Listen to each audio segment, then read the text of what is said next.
Hello and welcome to Cavs Daily, your one-stop shop for everything Cavalier related. I'm your host, Paul Williams. Appreciate you guys being here with me today as we have a bit of a special, well, every show is special here at Cavs Daily, but today we have to give it up and give a little time to the Cleveland Guardians, the brothers right down the road from the really connected to the Cleveland Cavaliers through a walkway.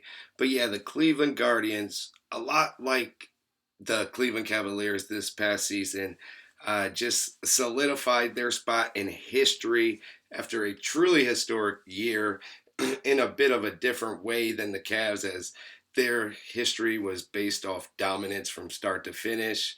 And the Guardians, I mean, I guess their September was based off dominance. But yeah, regardless, the Guardians did add to a year of history for Cleveland teams, minus the Browns, with what the Cavs did in the regular season, setting numerous records like the winning streaks at 16 and 15 and having three double-digit winning streaks, the offensive efficiency, the first-round playoff margin of victory, just tons of records the Cavs set that we've talked about throughout this past month or so. The Guardians got into the history books themselves officially today with I mean, they didn't even need to win. They actually found out in about the seventh or eighth inning that the Detroit Tigers had lost. Therefore, the Guardians had clinched the AL Central. But that's not the type of team this Guardians team is. And even trailing 5-4, they tied it up, took it to extras, with the score tied 5-5. The Rangers came out and put up a 3 spot to make it 8-5 going into the bottom of the 10th inning. And again, the Guardians had nothing to play for, so didn't feel great, but it didn't feel bad either with this squad. And wouldn't you know, first couple guys get on base. Well, no, actually, first Bo Naylor drives in a run, and then Petey Haplin gets on base. So now we have Naylor and Haplin on base with an 8-6 ball game. Brian Rocchio, Mr. September last October, comes up and on a 1-2 count, parks one right off the foul pole. And in fitting fashion, the Guardians don't just rely on the tiebreaker and the Tigers losing. They snatch the division and put an exclamation point on yet another Central Division title for the Cleveland baseball team.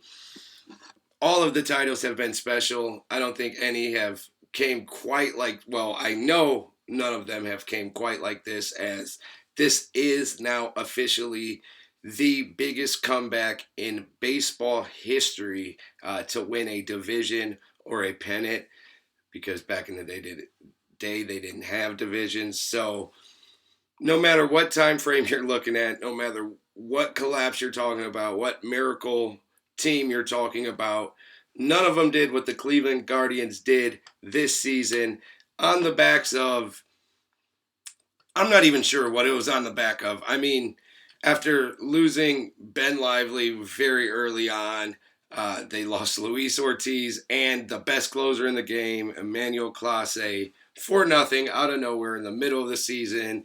Traded Shane Bieber, and that was after we already traded Josh Naylor, Jimenez, and a few other key contributors from last year. David Fry was in and out most of the year. Lane Thomas, remember him. He's been out pretty much the whole year and wasn't producing when he was playing for the short amount of time. And despite all that, here we are. The Guardians had a, well, now famously known 10-game losing streak between June and July. They were 41-48 on July 7th. Think about that, 41-48 on July 7th. It's ridiculous. That means they finished 47-30, the best record in the league. In September, they had an 18-2 run where their starting pitching didn't give up more than 2 runs in any game. Had a little above a 1 ERA. It was just in every way possible one of the craziest seasons you can ever be a part of in any way, shape, or form. They were 15 and a half games back at one point this season. They were 12 and a half games back just a month ago. Like literally a month ago, they were 12 and a half games back. Like we're not. It's hard to even like really put into words how crazy this comeback was. I mean, 10 and a half games back on September 1st. We're still in September. 9.5 games back on September 10th. 18, 19 days ago, we were 9.5 games back. Today, we just wrapped up the Central Division. Like, that is just crazy. So, kudos to the guards. Thank you for continuing a Magic Sports year for Cleveland sports. Hopefully you can make a run now. And all I know is in baseball, when you get hot and have some magic at the right time, you can beat anyone and anything can happen in the playoffs. So I'm excited. I'll be watching as we also watch the Cavs season tip off. Go Tribe. Now let's get back to the other side of the little twin pro sport complexes we have in downtown Cleveland, your Cleveland Cavaliers. And folks, for the Cavs, it is finally time. Media day, leaving for training camp, preseason tipping, all that is upon us. Media day is Monday, tomorrow, Monday. When you watch this today, Monday, media day, and then the Cavs will board the planes to go to Florida IMG Academy for training camp for the rest of this week. They will fly back in the following week and then prepare to host the Chicago Bulls on Tuesday, October 7th for the first preseason game. That is less than 10 days away. We will see the Cavs in uniform playing another NBA team in less than 10 days. I don't know if you're pumped about it, but I am. I'm very, very excited if you can't tell. I think even like just paying attention to what happens in training camp will be exciting. Some guys being injured won't participate fully, but even like Max Strus, he'll still be there. Darius Garland will be there, even though he will be limited. He will be involved in some capacity, so that's exciting. The Cavs will practice every day next week through Sunday, and then after their practice on Sunday, they'll be getting out of there. So yeah, they'll have Saturday as an off day where I'm sure they'll do some team bonding and really just continue to build the relationships that we saw sprouting last season. I'm sure you know the main guys that are going to be at training camp. Obviously, the starters, the bench guys, the rotation, but some invitees.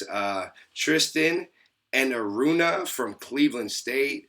He got an invite. Of course, Killian Hayes, Channy Johnson, Miller Cope. And then I think there's a couple other guys that are invited as well. And then you have a few guys on the two-way contracts, Luke Travers and Naquan Tomlin. They'll be there for training camp. Oh, yeah, and Norchard Omier, he was also an invitee to the Cavs training camp. So all those names, plus the main guys, the main roster, will be down in IMG Academy this week, prepping for the preseason, which I can't wait for. And let's talk about some things that could be exciting or reasons to watch the preseason this year. And first of all, the preseason, like I said, will tip off on the 7th against the Chicago Bulls. The Cavs will then travel to face the Bulls that same week on Thursday before heading to Boston for a Sunday night game on the 12th. And then they'll be wrapping up the preseason Tuesday, October 14th against the Pistons. So in 2 short weeks, like the preseason will be over and it'll be 1 week till tip-off. Like, we are really, really right there. It is go time. And I think we can learn some things from the preseason. One thing I'm excited about really locking in on is Jalen Tyson. I want to see what his role looks like, how he's fitting in, maybe playing a more expanded role with some of the main guys, what they look like together. That's something I'll definitely have my eye out for. Also, I want to see if Lonzo plays at all. Want to see what he looks like. I'm very excited for that as well. So Tyson and Lonzo are going to be two things I really look for in the preseason, and just seeing the guys continue to build on the chemistry and the beautiful, beautiful way of playing basketball that they exhibited last season. I think in year two with Atkinson, we will see an even smoother and more beautiful offense if that's somehow possible. And I think our defense will get back to its principles and also be more comfortable in the second year of a new system and new schemes. So there's definitely some stuff we'll look forward to in the preseason, and our guys will be back playing competitive games. Like, if that's not enough, I don't know. I get it, it's only preseason, but it is still fun to watch Donovan cross someone up and dunk on someone, or throw the oop to Jared Allen. And let's see if Mobley is really taking the ball and pushing it up the floor himself and making things happen. Let's see if a lot of the things that have been talked about in the preseason from sometimes Kenny Atkinson himself, let's see if he stands on it and we do start to see it be displayed on the court in real life basketball for the Cleveland Cavaliers. And to wrap up today's show today, I wanted to touch in on DeAndre Hunter a bit more. I know we've spoken about him a few times throughout the past few weeks, but just hearing now a report from Cleveland.com saying him and Kenny Atkinson sat down to discuss his role, and he'd prefer to start among some other things. But it just really got me thinking even more. First of all, we talked about Hunter, how he definitely is not respected on the level I think he should be, as far as people, at least outside of the NBA goes. I mean, he wasn't in the ESPN's top 100 rankings, which is blasphemy, especially when a guy like Cam Johnson is there at, I think, 67 or 64. And I wanted to dig into that comparison a bit more, and also comparisons to other guys that I think are kind of in the same realm, in the same tier as a DeAndre Hunter. Cam Johnson and Michael Porter Jr. are the first two that come to mind right away for me when I'm thinking about guys that are equal to, or at least I thought were looked at in kind of the same sense, in the same tier. Especially at the trade deadline last year, it seemed like Cam Johnson and DeAndre Hunter were two of the most available small forwards in that mold. So there was a lot of discussion about those two and comparing them. And a lot of people did say they would take Hunter. Of course, Cam Johnson had his guys as well, but I think that's a fair comparison. I don't think it's far off. Cam Johnson's now gone into his seventh year. He's with the Nets after starting his career with the Suns. He's an efficient shooter. He shoots the ball very efficiently. He's not a very good defender or creator. Him shooting and him scoring is going to be the main things you get from Cam Johnson. He averaged a career high 18 points last year, but in his 6 years, he's only averaging 12.9 points per game, which tells you more, or gives you a better idea of what type of player he is. I mean, playing on a Nets team with literally no other go-to guy last year, especially when Cam Thomas was out. He pretty much got to shoot as much as he wants, and that's, of course, going to translate in more points, but it didn't translate in more wins or any other type of success. So take it for what it is. And I think DeAndre Hunter is just as good as Cam, if not better. I think he is better defensively and has more defensive versatility. I think He might be just a bit under as a shooter, but not by much at all. And I think he's a better initiator, even though neither one are great at it. And I think he moves better without the ball. And I think he could score better off the dribble as well. So I lean Hunter, but I think it is close. Him and Michael Hunter and Michael Porter Jr. is another guy that I just think is around the tier of a DeAndre Hunter, and I think you could go either way with both of those guys. Porter is also an efficient shooter and scorer. He's put up pretty good numbers throughout his career, usually averaging around 17, 18 points a game, closer to 6 or 7 rebounds. I don't think he's as good defensively as DeAndre Hunter, but he is a more efficient shooter than him. I think they're about equal offensively overall. I think Porter's a better rebounder, and I don't know. I might give a slight, tiny nod to Porter, but I think that's very, very close. And also, I think Mikal Bridges is also a close comparison for Hunter. Bridges, I think, got a little overrated because of a good run he had for a bit in Phoenix that went over to the Nets, where he was the guy that got to shoot all the time for a while because no one else was really there to take the shots. Bridges only averaged three rebounds and 3 assists last season, less than a steal, less than a block. He was known for his defense for a while, and it did play very good defense for a while on the Suns. It started to slip with the Nets, and I think it really slipped last year with the Knicks. So without that defense propping him up, I don't think he's much better than DeAndre Hunter, if better at all. Definitely not like a tier or two above him, like some rankings or some people may have you believe. I think DeAndre Hunter is in the discussion with Cam Johnson, Michael Porter, and Mikal Bridges all day, every day. And I think you could rank all 4 of them in any manner, and it wouldn't be crazy or outlandish. So that's the tier I think Hunter is in. And to have a guy like that on your team as like at best your 5th option is pretty crazy. Whether he starts or not, that doesn't matter to me. I just would like to see him in a lot of the times to close games because of the versatility he could give the Cavs.